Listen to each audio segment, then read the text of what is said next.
Hello, OP classes के digital platform पर आप सभी का एक बार पुनः स्वागत है। तो आज हम लोगों को पढ़ना है उत्तरकालीन मुगल, यानी जो उत्तरकालीन मुगल के जो बादशाह हुए हैं, जिन्होंने ज्यादा समय तक शासन नहीं किया और मुगल वंश के पतन के कारण रहे, उनके बारे में पढ़ना है। तो सबसे पहले हम लोग पढ़ेंगे मुअज्जम के बारे में। तो आइए शुरू करते हैं। तो हमें पढ़ना है उत्तरकालीन मुगल, और सबसे पहले हम लोग पढ़ेंगे मुअज्जम।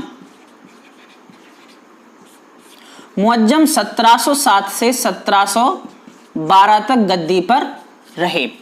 जो मुअज्जम थे, उन्होंने अपने छोटे भाई आजम को जाजो के युद्ध में हराया था क्या? औरंगजेब जब थे तो उनके समय उत्तराधिकार का युद्ध छिड़ गया था और मुअज्जम ने जाजो के युद्ध में अपने छोटे भाई आजम को हराकर मुगल सम्राट का जो पद है वो ग्रहण किया। तो यहां पे हम लोग लिख सकते उत्तराधिकार के युद्ध में अपने छोटे भाई आजम को हराया। इस युद्ध को कहते हैं जाजो का युद्ध। ठीक, कौन सा युद्ध? जाजो का युद्ध। ये क्या है? 63 वर्ष की आयु में सम्राट बने। 63 वर्ष की आयु में मुगल बादशाह बने। तो 63 वर्ष की आयु में मुगल बादशाह बने, इसलिए इन्हें दरबार का कुछ अता पता रहता नहीं था, इसलिए इनको एक नाम दिया गया साहे बेखबर। साहे बेखबर कहा जाता था। इन्होंने क्या किया? अजीत सिंह को राजा की मान्यता दी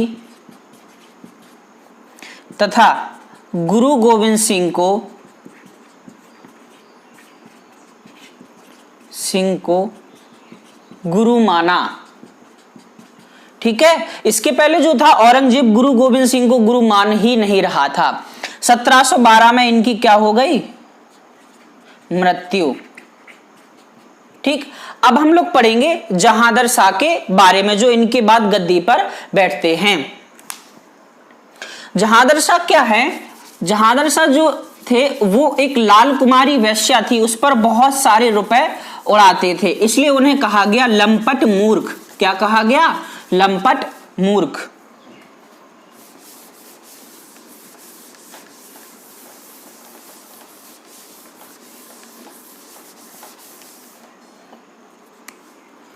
अब हैं जहांदर शाह 1712 से 1713। इन्हें लंपट मूर्ख कहा जाता था। उत्तरकालीन मुगल में ये नाम आपको बहुत अच्छे से याद रखने हैं। जितने भी हम उपनाम बताएंगे, विभिन्न प्रकार के जो बादशाह हुए, उनके ये नाम आपको पूछ लिया जाता है कि जहांदर शाह को क्या कहते थे, या लंपट मूर्ख किस मुगल बादशाह को कहा जाता था। ठीक, यहाँ पे क्या है?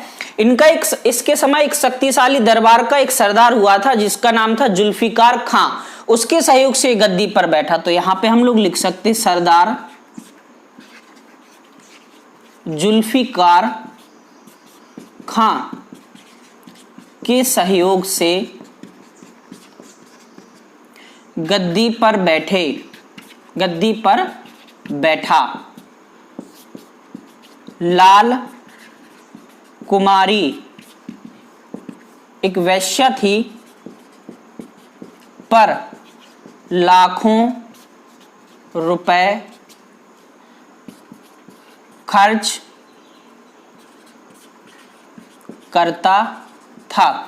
ये लाखों रुपए लाल कुमारी नाम की वेश्या पर खर्च करता था। इसका एक भतीजा हुआ था जिसका नाम था फर्रुखशियर। फर्रुखशियर ने उसे रोका कि भाई आप गलत कर रहे हो, ये नहीं माना, तो इसके भतीजे फर्रुखशियर ने इसकी हत्या कर दी। तो यहां पे हम लोग लिख सकते भतीजे फर्रुखशियर ने इसकी हत्या कर दी। ठीक, तो ये हो गया। अब हमारे जो अगले मुगल बादशाह होंगे वो होंगे फर्रुखशियर। तो चलिए देखते हैं फर्रुखशियर क्या है। जितने भी मुगल बादशाह हुए उनमें बहुत ज्यादा सुंदर था, लेकिन ये नंबर 1 का कायर था, इसलिए इसको कहा गया घृणित कायर। फर्रुखशियर के समय क्या हुआ, बादशाह जो थे मुगल बादशाह, या ऐसा कह सकते कि मुगल शासन में किंग मेकर कहे जाने वाले जो सैयद बंधु थे उनकी मदद से गद्दी पर बैठे थे। अब समय आ गया था कि मुगल जो बादशाह हैं वो अपनी तरफ से बादशाह नहीं बन पाते थे। तो यहां पे हम लोग लिखेंगे फर्रुखशियर, ये रहे थे 1713 से 1719। इसे ऐसा लिख लो, ये बहुत सुंदर था लेकिन कायर होने की वजह से इसे घृणित कायर ये कहा गया। किसकी मदद से गद्दी पर बैठा, सैयद बंधुओं की मदद से गद्दी पर बैठा। अच्छा, सैयद बंधुओं की मदद से गद्दी पर बैठे थे फर्रुखशियर, और फर्रुखशियर जानते थे कि वर्तमान समय में किंग मेकर की भूमिका कौन निभा रहा है, सैयद बंधु, यानी आगे चल के ये हमारे लिए भी समस्या करेंगे। तो फर्रुखशियर ने सैयद बंधुओं के खिलाफ ही षड्यंत्र रच दिया, और सैयद बंधुओं को जब पता चला तो उन्होंने फर्रुखशियर की हत्या करवा दी। तो यहां पे लिख सकते सैयद बंधुओं के खिलाफ षड्यंत्र रचा,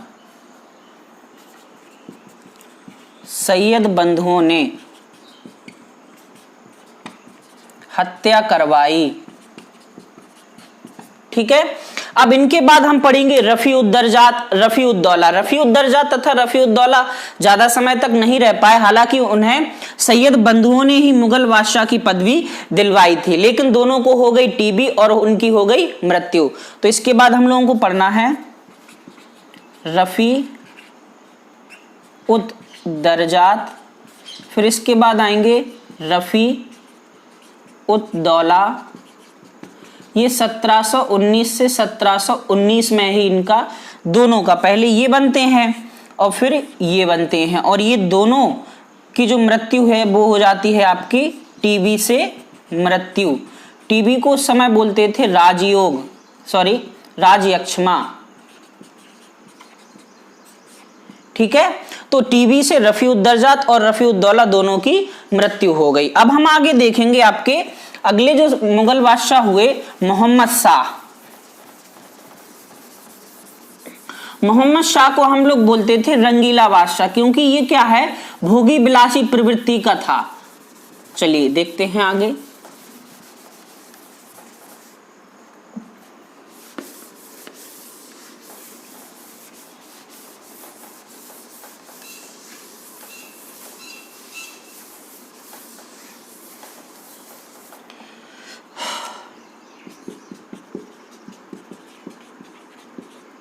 मोहम्मद शाह, ये इसको क्या कहते थे, रंगीला, ऐसा लिख सकते, भोगी विलासी प्रवृत्ति का था, इसलिए इसको हम लोग बुलाते थे रंगीला बादशाह।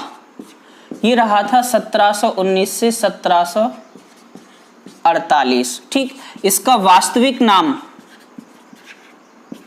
वास्तविक नाम क्या था आपका, रोशन अख्तर। ठीक, इसी के समय क्या हुआ, निजाम ने स्वतंत्र हैदराबाद की स्थापना की तथा सआदत खां बुरहानो मुल्क ने अवध की स्थापना की थी स्वतंत्र राज्य के रूप में। तो यहां पे लिख सकते इसी समय निजाम ने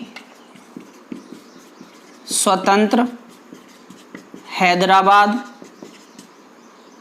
तथा सआदत खां बुरहानो मुल्क ने स्वतंत्र अवध की स्थापना की। ठीक, मोहम्मद शाह जानते थे कि असली जो किंग मेकर हैं वो आपके सैयद बंधु हैं, इस वजह से मोहम्मद शाह ने क्या किया, सैयद बंधुओं की हत्या करवा दी। इसने सैयद बंधुओं की हत्या करवाई। ठीक, इसी के समय क्या हुआ, ईरान का नेपोलियन कहा जाता था नादिर शाह, उसने दिल्ली पर आक्रमण किया था और यहीं से तख्ते ताउस, मयूर सिंहासन और कोहिनूर हीरा आपका चुरा ले गया था। तो यहां पे लिख सकते हम इसके समय ईरान का नेपोलियन। ये कई बार प्रश्न पूछा गया है कि ईरान का नेपोलियन किसको कहते हैं, तो नादिर शाह को। और ईरान का नेपोलियन कहे जाने वाले नादिर शाह का आक्रमण कब हुआ था, तो मुगल बादशाह मोहम्मद शाह के समय। तो ईरान का नेपोलियन नादिर शाह का दिल्ली पर आक्रमण हुआ। क्या क्या ले गया था, तख्ते ताउस, उसी को हम लोग क्या बोलते थे, मयूर सिंहासन। तख्ते ताउस का निर्माण अगर पूछ लिया जाए किसने करवाया था, तो शाहजहां ने। तो तख्ते ताउस, मयूर सिंहासन तथा कोहिनूर हीरा लूट ले गया। इसके अलावा नादिर शाह ने क्या किया था, जो नादिर शाह थे उन्होंने दिल्ली में 30,000 कत्ल करवाए। ठीक, अब क्या है, मोहम्मद शाह के समय ही क्या थे, एक मराठा थे जिनका नाम था बाजीराव प्रथम। उन्होंने मात्र 500 सैनिक लेकर इसके समय पर हमला किया था दिल्ली पर। तो वो और लिखे ले रहा, ये हो गया।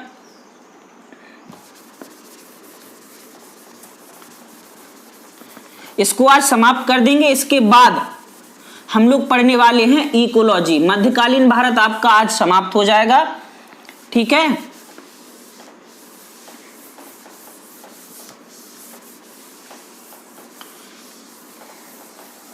चलिए, इसी समय मराठा पेशवा बाजीराव प्रथम ने मात्र 500 सैनिकों के साथ दिल्ली पर हमला किया। देखिए हुआ क्या था, मोहम्मद शाह के पास थी आपकी बहुत बड़ी सेना, मुगल सेना बहुत बड़ी मानी जाती थी, लेकिन मराठा पेशवा बाजीराव के पास इतनी सेना नहीं थी और उन्हें मोहम्मद शाह से मिलने के लिए आना था। लेकिन क्या था, इस समय जो मराठे थे उनके बीच और मुगलों के बीच बहुत ही तनातानी चल रही थी, इस वजह से ये इनसे ऐसे नहीं मिल सकते थे। तो इन्होंने क्या किया, जो इनके घोड़े थे, एक घोड़े पर, बनाना नहीं आता मैं, एक घोड़े पर इन्होंने क्या किया, 4 झंडे लगवाए। कितने, 4 झंडे लगवाए। अच्छा, यह जो समय था, जो मुगल थे वो मराठों से बहुत ज्यादा डरते थे, क्योंकि मराठा अपनाते थे आपकी गौरिल्ला युद्ध पद्धति या छापामार पद्धति। उसके तहत कहीं भी छुपकर ये छोटी छोटी टुकड़ियों में मुगलों को परेशान करते थे। तो इन्होंने क्या किया, एक घोड़े पर 4 झंडे लगाए और दिल्ली की तरफ कूच किया। यानी 500 जो झंडे थे, 500 जो घोड़े थे, घुड़सवार सैनिक, उन पर 2000 झंडे लग गए।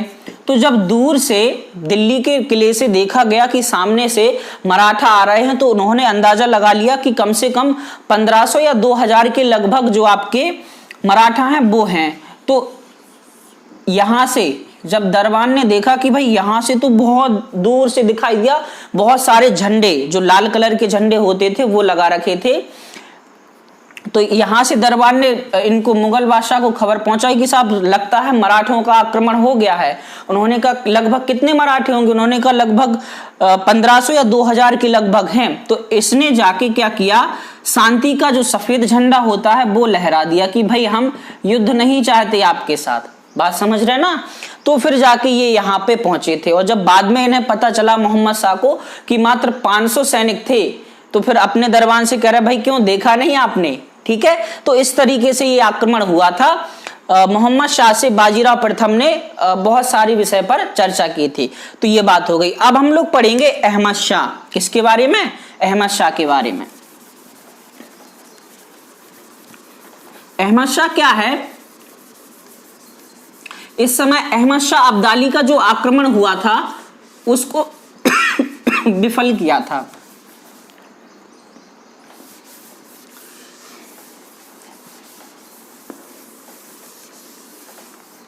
चलिए यहां पे हम लोग लिख सकते अहमद शाह, ये रहे थे 1748 से 1754। इसने अहमद शाह अब्दाली का आक्रमण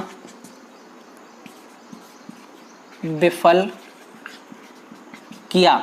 वास्तविकता में क्या था, अहमद शाह जो थे इसको गद्दी पर बिठाने का श्रेय जाता है इमातुल मुल्क को। तो जैसा जैसा इमातुल मुल्क कहते थे वैसा मानते थे। तो प्रश्न आता है अहमद शाह अब्दाली को किसके हाथ की कठपुतली कहा गया है? तो अहमद शाह को इसे इमातुल मुल्क के हाथ की कठपुतली कहा गया है। अगले जो बादशाह हुए थे आपके आलमगीर, कौन हुए थे? आलमगीर 1754 से 1759। इनके समय पे क्या हुआ, जो मुगल प्रशासन हुआ था वो दिवालिया हो गया था। यहां तक कि सोने चांदी के बर्तन तक बेचकर लोगों की जो इनके यहाँ कर्मचारी थे उनकी पेंशन देनी पड़ी। तो यहां पे लिख सकते इसके समय मुगल प्रशासन दिवालिया हुआ,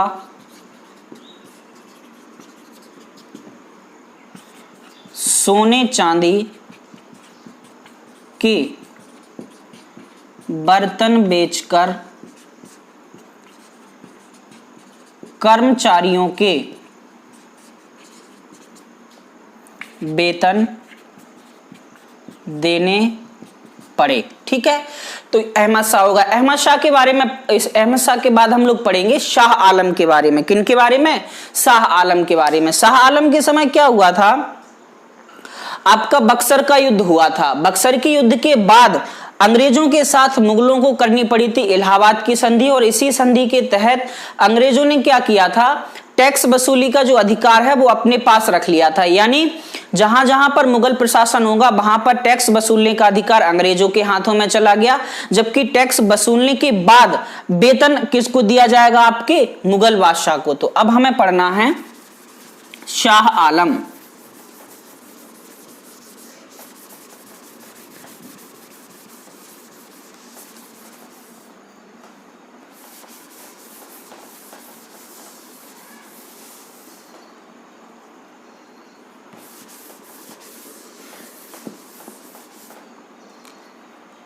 तो अब हम लोगों को पढ़ना है शाह आलम। ठीक, ये रहे थे 1759 से 1806। इसने बक्सर के युद्ध में अंग्रेजों के खिलाफ भाग लिया, हारा। अब इसके तहत क्या करनी पड़ी? इलाहाबाद की संधि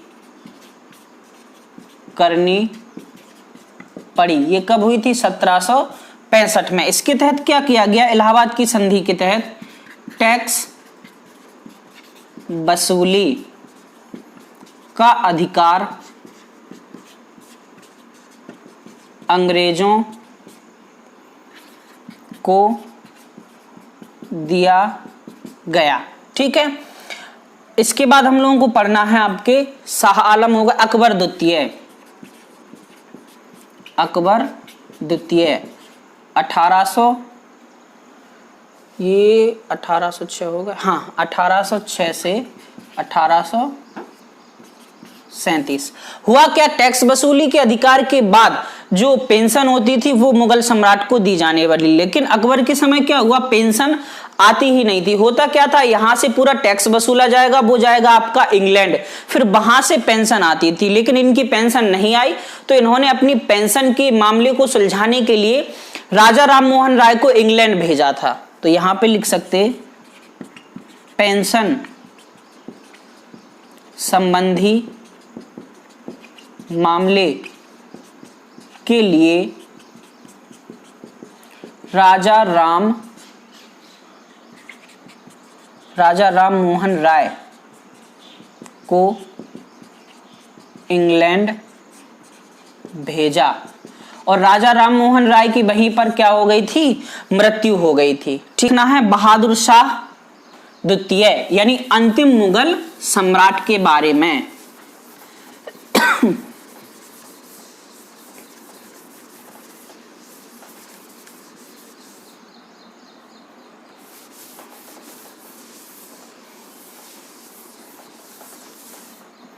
अब हमें पढ़ना है बहादुर शाह द्वितीय। इनको हम लोग कहते थे जफर। क्या कहते थे? जफर। तो ये क्या है? 1837 से 1858 तक रहे थे यहां पर, जबकि बाहर जाके इनकी मृत्यु हो गई। तो ये क्या थे?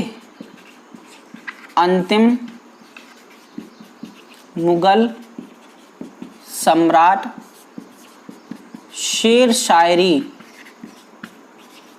के शौकीन। जो मिर्जा गालिब थे, जो कि शेर शायरी किया करते थे, वो इनके अच्छे मित्र थे। तो मिर्जा गालिब के अच्छे मित्र। 1857 की क्रांति में दिल्ली से नेतृत्व किया। अंग्रेजों ने पकड़कर रंगून भेज दिया। वहीं 1862 में मृत्यु रंगून में मकबरा। ठीक है, तो अंतिम मुगल सम्राट कौन थे? बहादुर शाह द्वितीय जफर। इन्हें अंग्रेजों ने क्या किया था? 1857 की जो क्रांति हुई थी उसी के तहत पकड़कर कहां भेज दिया? रंगून यानी म्यांमार, और वहीं पर इनका मकबरा बना हुआ है। इसके बाद क्या हुआ? 1857 की क्रांति को जो दिल्ली से दबाने का काम किया था वो किया था हडसन ने। तो हडसन ने क्या किया? इनके जितने भी पुत्र या पौत्र थे उन सभी को मरवाया, और जो मुगल सम्राट का पद है, मुगल सम्राट का पद सदैव के लिए समाप्त कर दिया। तो ये थे आपके उत्तरकालीन मुगल से संबंधित कुछ मुगल बादशाह। ये क्या है? हमने आपको पढ़ाया मध्यकालीन भारत में 1206 से लेके 1857। 1206 से लेके हम लोगों ने स्टार्ट किया था आपका दिल्ली सल्तनत। क्या? दिल्ली सल्तनत। इसके बाद हम लोगों ने पढ़ा मुगल भारत। तो हम लोगों का जो मध्यकालीन भारत का जो सेशन था वो आज समाप्त होता है। आगे हम कोई दूसरी क्लास लेंगे, तो आज के लिए इतना।